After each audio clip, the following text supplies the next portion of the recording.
आगे सूरज के घर का आंगन आज अजीब सी खामोशी से भरा हुआ था। उसी आंगन से अरविंद की वह बाइक चोरी हो चुकी थी, जिसे उसने बहुत उम्मीदों के साथ खरीदा था। यह कोई साधारण बाइक नहीं थी। यह बाइक अरविंद ने रिया के होने वाले दूल्हे को देने के लिए खरीदी थी, ताकि शादी में कोई कमी न रह जाए। बाइक चोरी होने की खबर जैसे ही पूरे घर में फैली, ताइमा के दिल में डर बैठ गया। उसे बार बार यही ख्याल आ रहा था कि अगर बाइक नहीं मिली तो कहीं रिया का रिश्ता फिर से न टूट जाए। पहले ही बहुत मुश्किलों के बाद यह रिश्ता तय हुआ था। सबसे ज्यादा परेशानी अरविंद को हो रही थी। वह खुद को दोषी मानने लगा था। सूरज के पापा भी इस शादी को लेकर बेहद गंभीर थे। वे चाहते थे कि किसी भी हालत में रिया की शादी हो जाए, लेकिन बाइक चोरी की वजह से अब पूरा परिवार तनाव में आ चुका था। सूरज हालात समझ रहा था। उसने बिना देर किए अपने दोस्त बंटी को फोन लगाया और सख्त लहजे में कहा, बंटी, जैसे भी करके बाइक ढूंढनी है, हर जगह पता करो। इतना कहकर सूरज और ईशा खुद भी बाइक की तलाश में निकल पड़े। गली गली, चौराहों और आसपास के इलाकों में पूछताछ होने लगी। काफी मेहनत और भागदौड़ के बाद आखिरकार बंटी को बाइक का पता चल ही गया।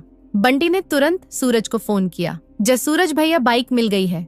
यह सुनते ही सूरज और ईशा राहत की सांस लेते हैं और फौरन बंटी के पास पहुंच जाते हैं। वहां बाइक चुराने वाला पकड़ा जाता है और उसे सबक भी मिलता है। बाद में सूरज वो बाइक अपने पापा को सौंप देता है। पापा का गुस्सा अब थोड़ा शांत हो जाता है और घर में कुछ राहत का माहौल बनता है।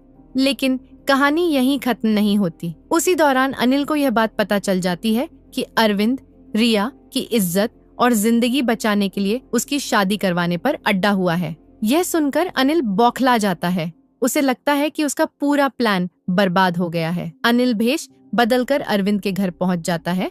और वीडियो आपको अच्छा लग रहा हो तो एक लाइक करके चैनल को सब्सक्राइब कर देना।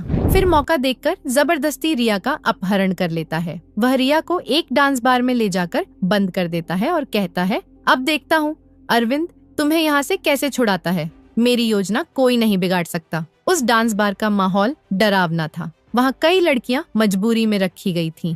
एक गुंडी औरत उन सब पर नजर रखती थी और ग्राहकों से पैसे कमाने के लिए उन्हें जबरन नचवाया जाता था। रिया पूरी तरह डरी हुई थी, लेकिन किस्मत से उसके पास मोबाइल था। उसे यह पता नहीं था कि उसका अपहरण अनिल ने किया है, क्योंकि अनिल ने अपना रूप बदल रखा था। किसी तरह हिम्मत जुटाकर रिया ने ईशा को फोन किया और रोते हुए सारी बात बता दी। भाभी जी, मुझे किसी ने किडनैप कर लिया है।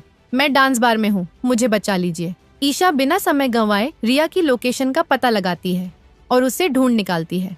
डांस शुरू होने से ठीक पहले ईशा खिड़की के रास्ते अंदर पहुंच जाती है। ईशा बड़ी सूझबूझ से एक एक करके सभी लड़कियों को साड़ी से रस्सी बनाकर खिड़की से बाहर निकाल देती है। रिया भी सुरक्षित बाहर निकल जाती है, लेकिन दुर्भाग्यवश ईशा खुद बाहर नहीं निकल पाती। तभी डांस बार की वह गुंडी औरत दरवाजा तोड़कर अंदर आ जाती है और ईशा को पकड़ लेती है। पूरी रात मजबूरी में ईशा को लोगों के सामने नचाया जाता है। ईशा टूटती नहीं है, लेकिन हालात बहुत मुश्किल होते हैं। उधर रिया बच निकलने के बाद सीधे सूरज के पास पहुंचती है और कांपती आवाज में कहती है, सूरज, ईशा भाभी को गुंडों ने पकड़ लिया है।